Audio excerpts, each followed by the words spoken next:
I learned about caning at a very, very early age. This type of furniture was everywhere down south. Everybody, their grandma, their aunt, everybody had cane furniture somewhere in their house. And I learned that you could recane the chairs in my grandma's living room. If I had to guess, I'd say she probably did it about 50 years. There was always a chair in her living room or her den with golf tees and random strands, but I was always interested in it, always kind of watched. But when I was a kid, you know, it was there, and I'd catch a glimpse, and I asked her a couple of times, you know, what she was doing, and she'd tell me, and I'd be off in La La Land in 5 minutes. But if I had to guess, knowing my grandma, she probably learned it at the North Carolina Cooperative Extension. Mm-hmm. They have classes on how to do everything, and she was very, very involved. She was so involved in that she spent most of her free time volunteering. She was actually the first person that was a civilian to ever earn the Order of the Longleaf Pine from the governor. And she got that just a few years before she died. That was a big thing. We've got that on her monument.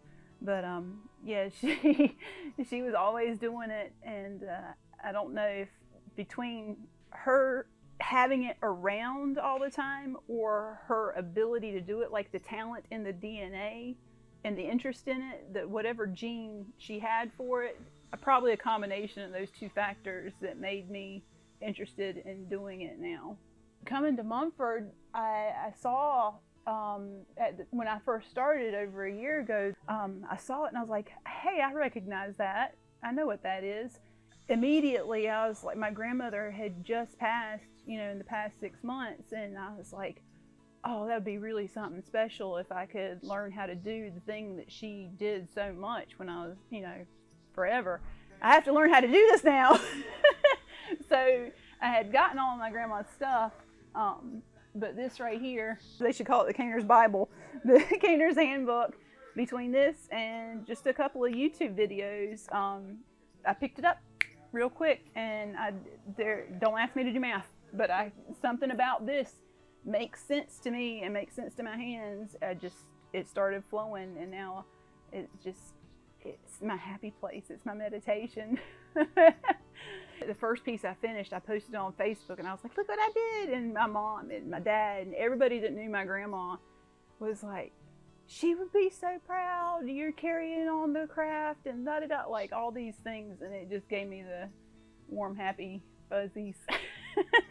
And I really especially love working with her tools. There's a lot of the tools that I got from her that, you know, they still sell and people use on a daily basis. The first week that I was caning and I was using her tools, I was very emotional, very close to tears a lot that week, because there's this connection, and I've felt her spirit or presence. It's a really good feeling to have that connection to my past, to my family, to so many other people's past. I love working on customers' chairs because I'm a very sentimental person.